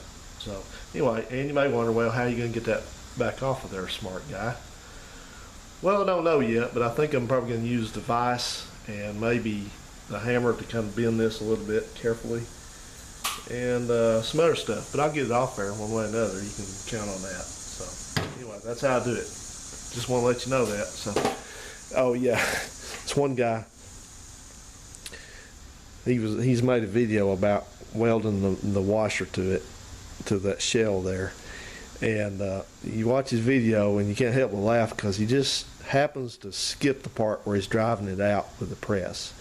You see him start to weld it, and then he cuts right to the weld. Oh, here it is. It's right out. And I think, yeah, I wonder how many times you welded that thing. You didn't show that. Right. Man, this thing has been a struggle from start to finish. So what I'm working on now is I'm having to get these inner bushing shells on the lower control arm pivot out off of it. So these things are pressed on. So I use the Jim Lusk method. So what I did, I'm kind of halfway through it, but what I did with this thing on there, I took it and I set it down like this with the shell side down here, just where it would just sit on this, not fall down in it, and not try to fall down in it when you hit it. And then I took this, whatever this thing is, 5-pound hammer, sledge, mini sledge, and I just had one hand holding it, and I sledged it with the other. Wham, hit it, turn it a little bit, wham, hit it, turn it a little bit, and just all the way around that thing. Just beat the heck out of the shell right here. Not here, not here, not here, and not under here, but right on this shell. Just whack, turn it, whack, turn it, whack. Keep doing that, and then I ended up having to heat it up a little bit, heat the shell up a little bit. And then I just put it back in the vise like you see, and just started hitting it with my chisel and chiseling the thing off there. It's just, man, this is rough. You can see what I had to do to the other one. It didn't want to come off, but it did. So anyway, I ground on it and all kinds of stuff. So just be careful with this pivot pin. You don't want to injure it. So if you're grinding or chiseling, just make sure you're working on sacrificial metal here, and it'll come off. Just be patient with it. Don't lose your patience. It's taken me about 2 or 3 days to get this done, so evenings. So, yep. Okay, so we're ready to start pushing bushings back in, but the first thing we need to do is we need to go ahead and put the pins, press those back into the lower control arm bushings, like so. So pretty straightforward. These pins have a shoulder that's going to locate the bushing, so you only will be able to push the bushing up so far, and that's it. So I'm going to lightly grease these just to kind of help it go along, and that's it. That's what we're going to do. Just put it in the press, push it in.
Voila, it's just that easy. Okay. Repeat that for the other one. Okay, our next step after getting the pins put in, like so, is we're going to have to put the pin and the bushing assembly, you're going to have to press it into the arm. So it's just quite straightforward. We're going to place the assembly into the press so it's supported like so, and then you're going to just bring the bar over it and place it in position. And I'm going to use a socket or a race or something to push down on the top of it, and a little bit of grease in there, and that should get it right in. There's no particular orientation of how it goes in. I'm going to take a screwdriver and just make sure that there's no more gunk left in there. A little bit of something down in there. So anyway, like I said, pretty straightforward. It will not go in from this direction, so please don't ask me to show you which way it goes in, because there is only one way for it to go in. So anyway, we'll do that now.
Okay, I think my arm's gonna hit the plate here, so we'll have to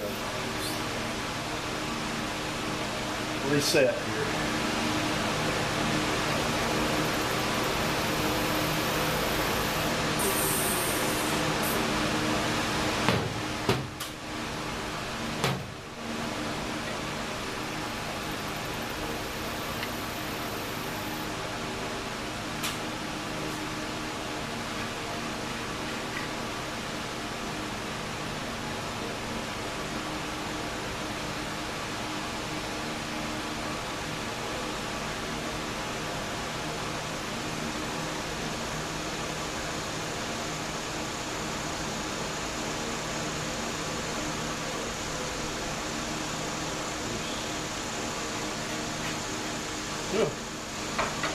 Okay, let me figure that one out.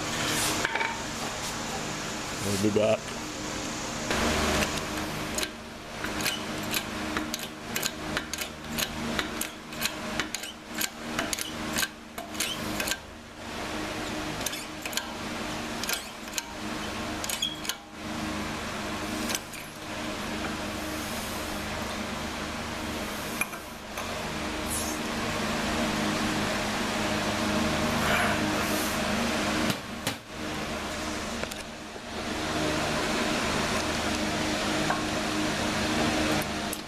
Good. Okay, so are you ready for the story of the Mopar strut rod fiasco? Well, here goes. So anyway, on a Mopar suspension, oh, where's a good spot to show you? They use these strut rods underneath the front of the car at the suspension, and they run from, there's an end of one on the left, and then there's one here, right there, and they bolt in at the K-member, and then they come back and it's a little dark, but they bolt in. They got a nut on the end down at the lower control arm.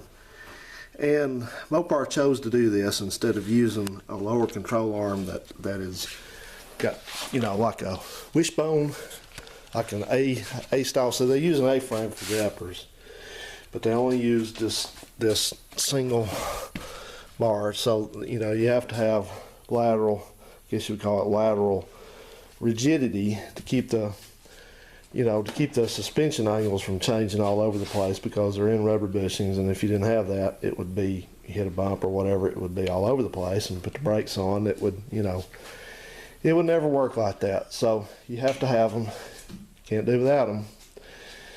So anyway, I had taken this front end apart on this car, and I've had them apart before, I'm familiar with them. And I had known in the back of my mind that there were some differences between the 67 to 72 and the 73 up suspension systems. I had seen some stuff, like some brake things had changed, like drum brake stuff had changed around some, and then I knew that I know the K-frame was different. That's not really suspension, but the mounts are different in this K-frame, and so wasn't really sure about it. You know, I just had something kind of bouncing around, like I said, in the back of my mind about it. So I got it all apart, and the way I work is I just go through things methodically.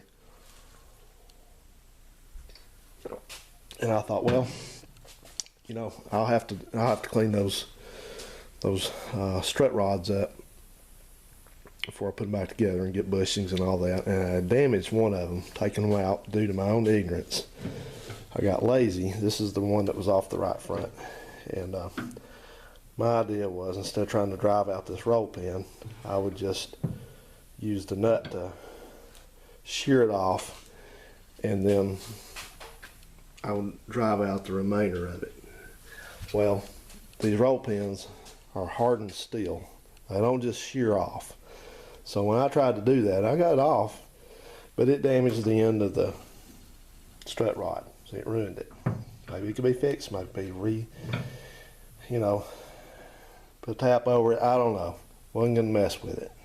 Anyway, so next thing I did is I went ahead a couple, 3 months ago, whenever it's been, a couple months ago, and I went and ordered off eBay. I got somebody had a used strut rod. So there it is. Looks great. Did just exactly what he said he was gonna do. It's used, but he painted it and everything. And what he didn't do, he said it would include the nuts that were with it, or he didn't necessarily say that, but it pictured them with the nuts. I think he actually said that on his ad. He didn't send them. They didn't come with them, and I needed one of them, or I'd screwed it up. So short of that, I thought, well, whatever. I'll find one. They sell them. So that was that. So I just left this thing all packaged up, and I didn't even deal with this situation until now, right at the last minute, of course. And so I knew I had all the strut rods ready to go. I had enough to put the thing together, because you have to put these in. You have to put these in, you know, like I showed you. They need to be in the lower control arm back there before you put them in here. This has to work together. You put it in the control arm, and then you put the rear bushing and then the front bushing after you get it all where it's supposed to be, and then you can, you know, tighten it down. But I don't know. There may be a way to put it together the other way. I haven't seen that, but that's the way I want to do it. So I have to have these things ready to go before I can put the lower control arms in. So that's that. So I thought, okay, well, next thing I'm going to have to do is get some bushings, because these were the ones that came out of it, and they were rough shape. You see, a really rough shape. So I can't reuse those. So I went looking for bushings, and I knew that Moog made a kit, because one of my Mopar buddies down here, Mini Mile Garage, go check his channel out if you would. He had done this replacement job on his, and he had the kit. And he was, as it turns out, he was one of the lucky few that found a kit for him, because Moog no longer makes this kit. So I thought, well, okay, that's fine. Moog's not the only game in town. So I go looking, and come find out the Moog thing is unavailable, and nobody else makes one of these strut rod bushing kits for one of these. Now, first thing somebody's going to say is you can go buy the, you can go buy the polyurethane or whatever and put in there. Well, it's not that easy. Yes, you can.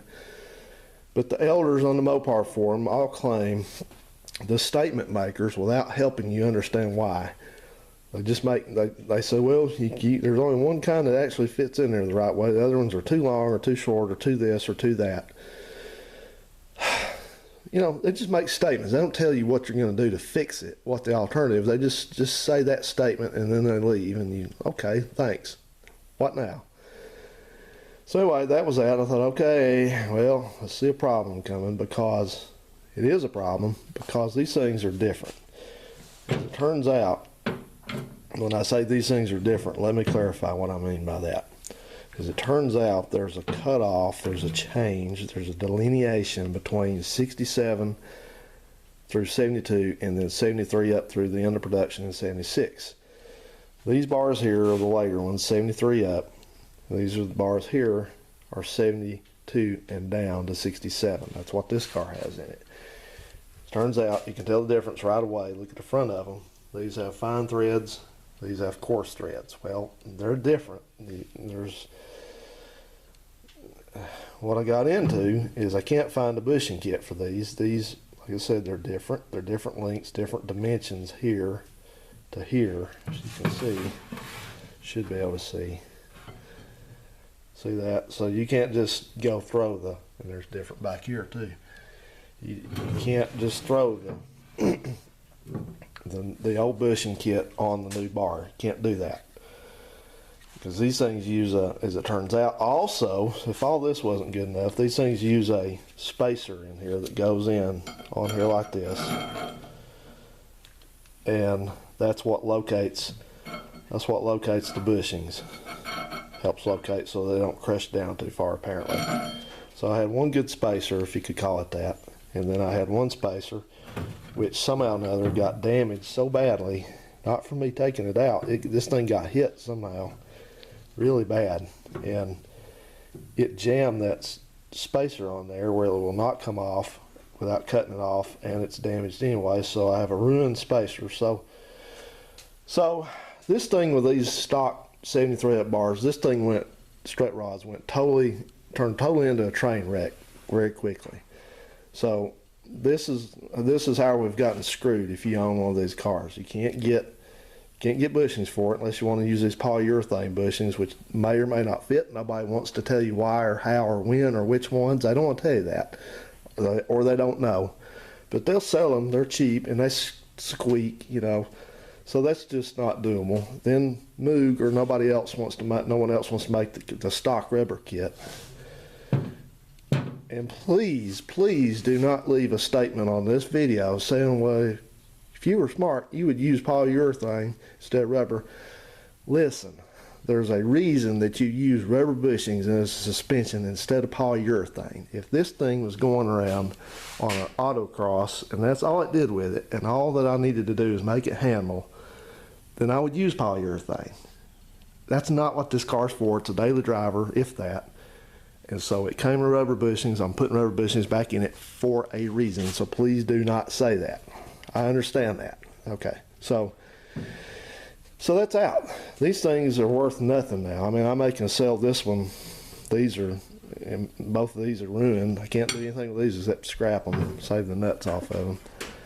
And this one I may try to resell if somebody needs it. But what I ultimately had to do to resolve this is I had to go on eBay and buy a set of 67 through 72 strut rods, which I hope they work. Everybody says they do, so let's hope. But had to buy those, and of course didn't get the nuts with them, so I'm going to have to, you can buy those, but I'm running behind, so I'm going to just pull these off, drive the roll pins out the right way, of course, and use those. And I'll use the old stuff on that car, because this is the one that, you know, we're working on to make very nice. So I don't mind buying new stuff later on for it. It's not that it doesn't stop there. Of course. Why would it? So this guy sends me these strut rods, and he's got one of these little short little lads. He knows what he has, and he knows they're worth what they're worth. Because everybody that has to fool one of these has to do this. So, you know, you want it, there they are. There's the price on it. So he said they're in good shape. But he forgot to mention that this...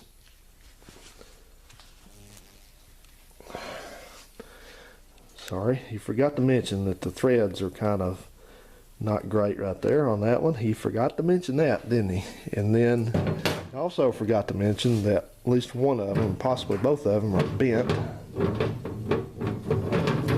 The idiot. So anyway, this is what you get on eBay or anywhere else. You see one of these people that they both look bent. I don't know if they're supposed to be bent or not. Maybe they are. I need to look that up. I mean, I hate to complain about something that's, because they look exactly the same, don't they? I mean, they look like the dimensions are just. So let me before I mouth off too much about that, let me make sure of this, because if that's the way they're supposed to be, then I'm okay with it. But anyway, does not stop there. So this is not a bad part. This is where things turned fortunate for me. So I always try to, if I'm gonna run my yapper and complain about what people have done to let me or someone else down about stuff like this, or something I've stupidly caused myself, at least I try to put a positive spin on things. So anyway, I decided, since I had neglected to be on top of things with this, and I wanted to get this thing, start getting it back together, I thought I would actually try, instead of ordering parts and waiting a week for them to get here, like bushings and stuff, which is bushings for the old cars are readily available because they don't use the spacer, and Moog still makes them.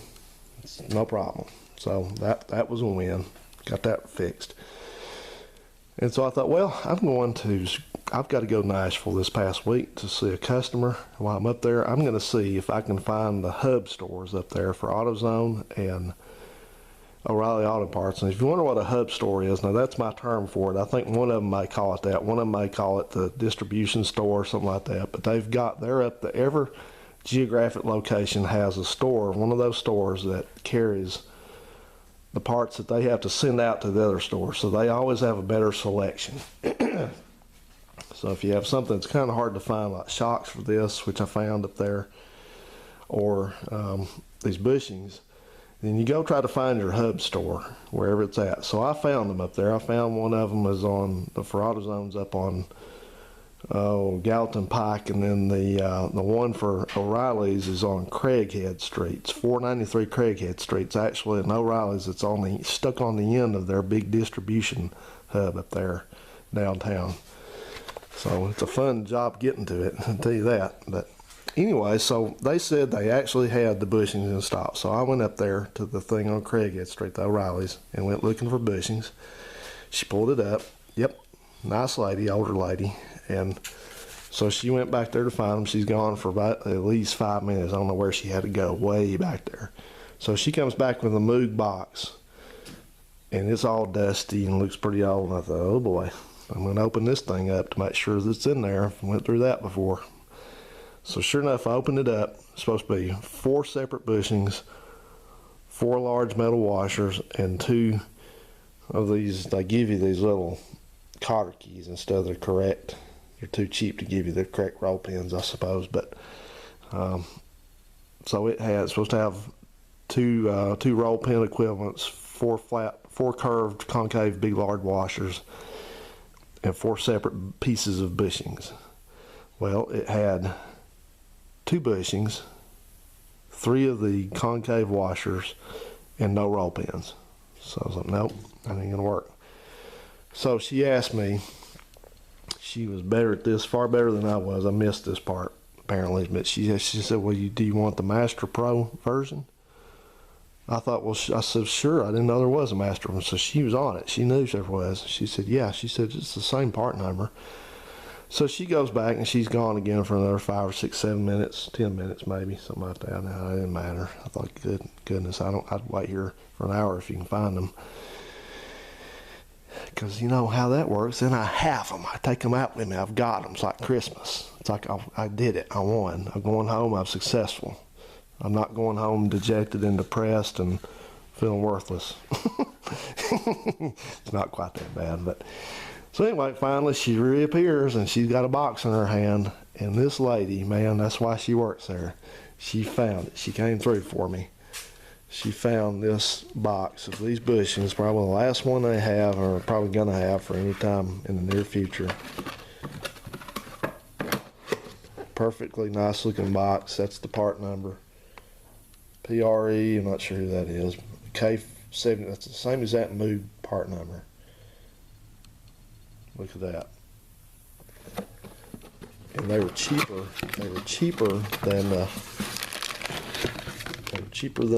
Moog version. So they're all wrapped up. They got all the parts in them. They got 4 bushings. And they got the concave washers, and they got these silly cotter keys there in there. I call them. Very nice.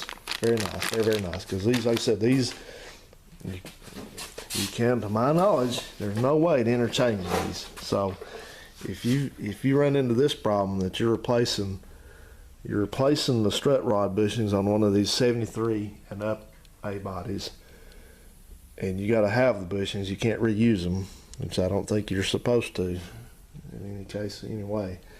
If you got to do that, then you might as well just go ahead and go find the early bars and strut rods and swap them out, because you ain't going to find, unless Moog starts making them again, you ain't going to find the bushing kit for them. So after this video, somebody will go, well, I have about 4 or 5 of those kits. If I'd known you need one, I wouldn't know. Well, I appreciate that, but kind of too late. So let me go in there. I'm going to look and get on the internet and just see if this is normal. If I need to, that seems a little unusual that they're both look exactly the same. And again, I don't have a problem with that, as long as I make sure I put them in the right way. Because I'm sure these things are probably very high strength steel, and I don't know that I would be successful with straightening them out without a torch or something.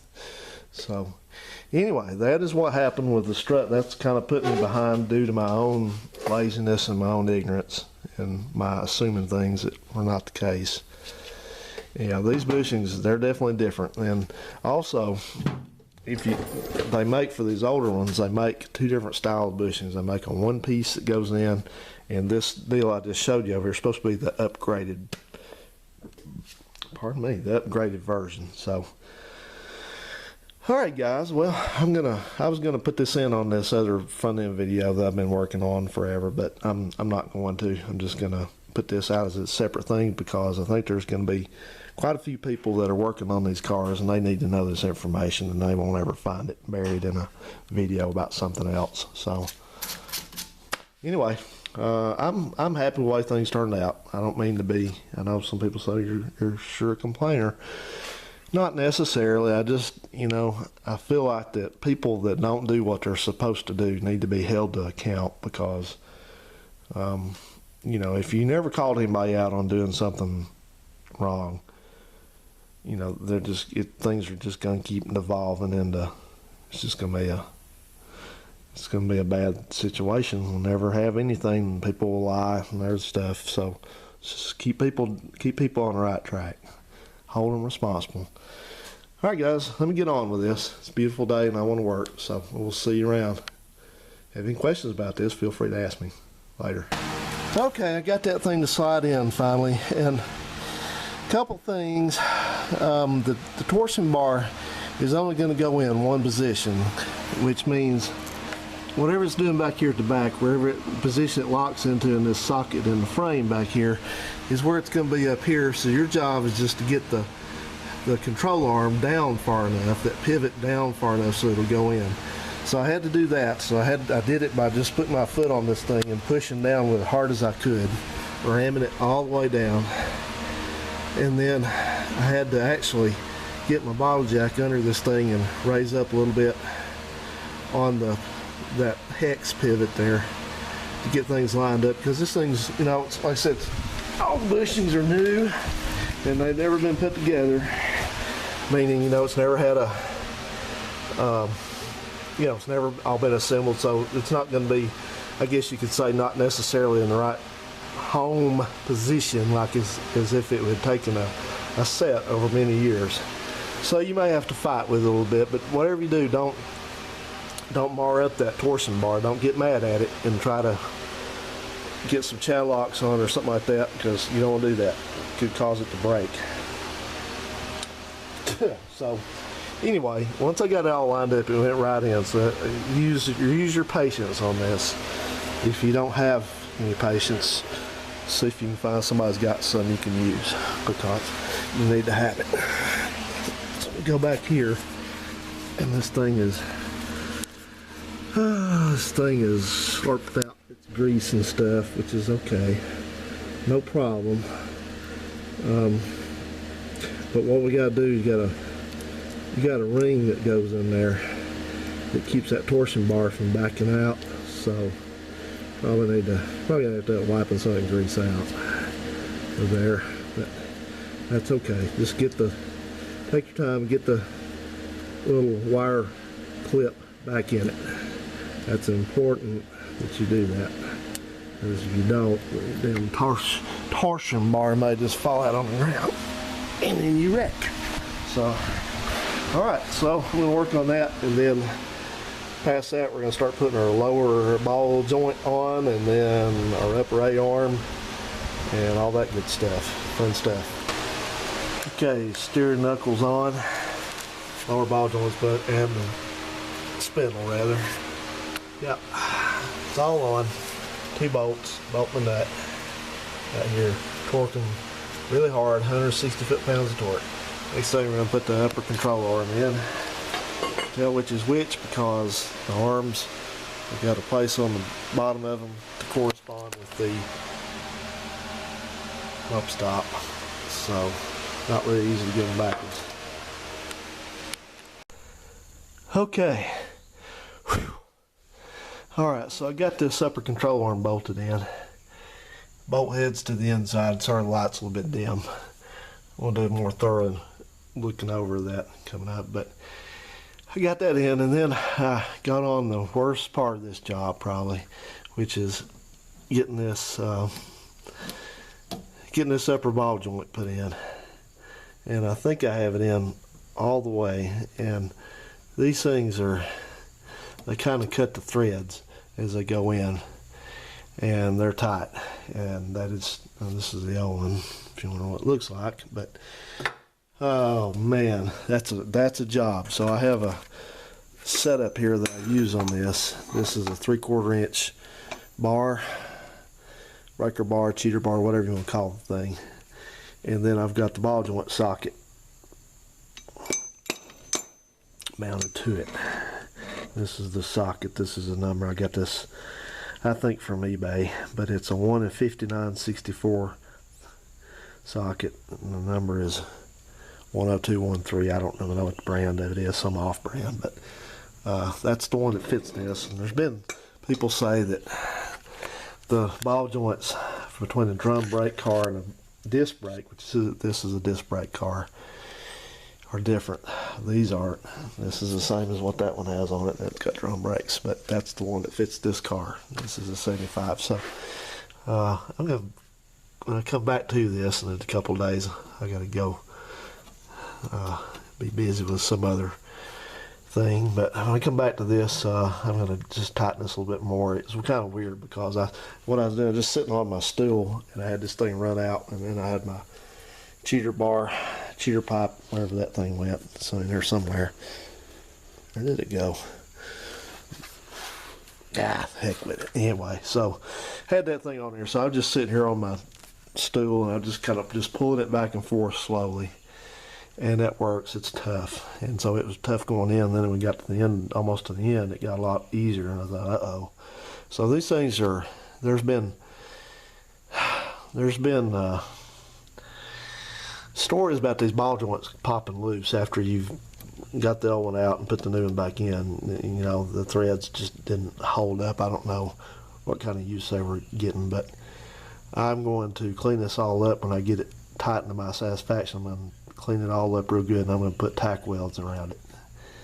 and hopefully that'll, because you think about it, you know, how in the world would a ball joint be able to actually pop out? Because it goes through here and it's got a nut on the bottom of it, holds it tight to this thing allegedly. So I guess possibly the, you know, I guess the arm can move down a little bit, but I don't anticipate it being a problem. But I'm going to weld it in. I'm going to tack weld it in, probably 3 or 4 places, because I'm just too paranoid about stuff like that. So these things, like I said, these things, they come out hard and they go in hard. So just use your patience. Don't get in a hurry, and don't try any shortcut about using a chisel or using this or a wrench or some sort of spell or anything like that. It ain't gonna work. Just use the right socket for it and just put your muscles into it. So like my buddy Bob at Million Mile Garage, you need to check his channel out. I'm trying to give him some shout outs, but he's got he is your Maxima, Honda Odyssey, Camaro, and Plymouth Duster headquarters and car covers. So Bob gets into a lot of stuff, and Bob's quite analytical in his approach. I appreciate that. So anyway, check him out. But like he says, it really made me work for it. So I've had enough for today. I got one side most of the way done. I just don't work as fast as I used to. But anyway, more than that, I got to go in and get ready for tomorrow. So all right, well, this is this. So we will pick back up on this when I get back to it, hopefully in a couple days. Okay, voila, there it is. It's all done, it's glued on. I feel good about it. I'm ready to put this dust shield on now. Or a splice shield. I guess it's not a dust shield. This is probably be considered the dust shield. And this is more along the lines of a water shield. This is probably to keep rain, you know, water from splashing up excessively on the brake rotor and potentially degrading the effectiveness of the brakes. So how many people know somebody, or maybe you do it yourself, that pronounce and spell voila as voila? Can't tell you how many times I've seen that. WAA-LAA, voila. I'm here to tell you that's not the way it's spelled, and that's not the way it's pronounced. It's pronounced with a V sound because the word is actually begins with a V. It's voila, not voila. Don't say voila. Your redneck will be exposed if you do so. Speaking of, I was at a car show this morning, and these people were selling some of their crap out of the back of their truck, which unfortunately at car shows, most of the stuff they're selling in the parts section is crap. There's two things. It's either crap nobody wants and it's in terrible shape, or it's desirable but it's so outrageous nobody there can afford it. So anyway, they're selling some stuff, and she's got this sign made up with a magic marker. It says, it's supposed to say fried pies. What she spelled was F-I-R-E-D, fired pies. She really did that. And I've seen that. Tennessee needs to step it up on grammar, because I've seen that uptown up here spell something wrong. Well, they have real bad problems with transposition. They transpose letters in a word. They get the right letters, just have them in the wrong spot. Come on. Okay there, folks, this thing is sitting back on its wheels. It's all back together. So I hope this video was helpful to you in some regard. This is not really a hard job. I did kind of string this out a while. It took me about a month and a half to do all this. You know, it's like I said, a DIYer can do it. You need to have a good assortment of tools, and it would help if you have a press. I have just one of these cheap Harbor Freight 20-ton shop presses, and it did the job as far as getting the bushings in and out with a little bit of difficulty. I could have had a better assortment of the plates and things like that, and pieces of flat steel to kind of position things. I had a little difficulty with that, so if you're going to use your press, I'd suggest doing that, getting some better plates and things, more useful, different shapes and things. But otherwise, wasn't that bad. We'll probably have to do another one here at some point, not right soon, but Anyway, I'm going to put a picture up at the end. Well, no, I think what I'm going to do better than that. I think I'm just going to write in the description. I'm going to put the part numbers that I used for the ball joints and all the bushings and that kind of thing. And I also did put a pair of shocks on it. And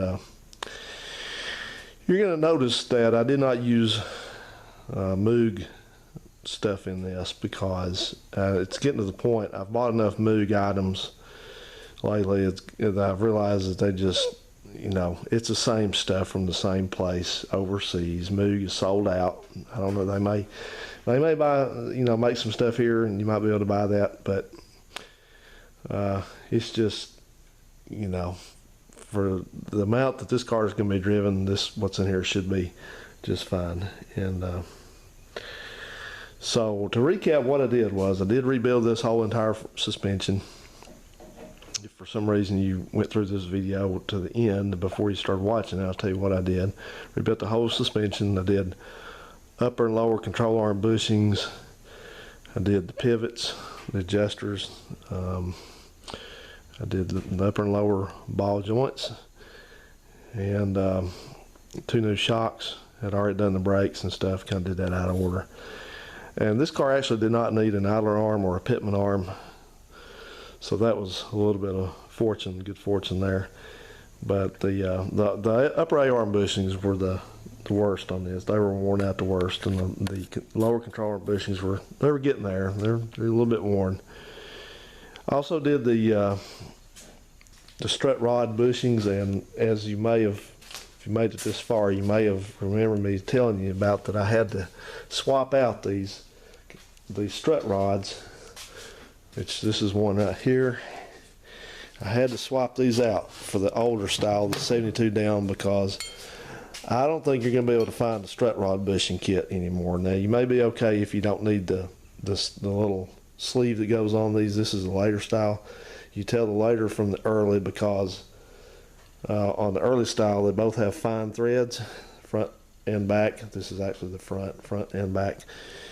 And the later style 73 up has coarse threads for whatever reason, and they're not interchangeable. You cannot use the older bushings on the newer arm. They don't work that way. So there's no problem. I just went ahead and got a pair of good used older strut rods like you would find on a 67, 68, 69, 70, 71, 72. This is a 71 here, so that's what you would find on this car. And use the corresponding bushing kits. They fit the later control arms just fine, no problems. And so that's what I did with that. So just a kind of a fussy job, but again, you know, if you got moderate mechanical abilities, you should be fine. So I am beyond ready to get this thing out of here. It's been sitting with its nose in the garage for about 2 months, and I'm tired of it because everything blows in this garage door. I've already taken my big canopy down, and I want to get this thing out of here. I can clean the garage, and I'm going to get this thing back where it needs to be. So anyway, this thing is going to go into covered storage for the winter because I'm about finished up working on it. I've been doing a little blog video series on this, the other stuff that I've done on this. So if you're interested in what the rest of what I've been doing on this old car since June or so, feel free to watch that video when I get it posted. And probably, good Lord willing, there's going to be a lot more to come on this because it just needs a lot of, you know, it's actually, the body's in pretty good shape, but it just needs interior. The interior is garbage in this thing, so needs a trunk floor. So I went ahead and did the mechanicals first. Hopefully this engine's going to last a while. This thing was kind of running with some low oil pressure, but we'll see. That's all you can do. Just wait and see.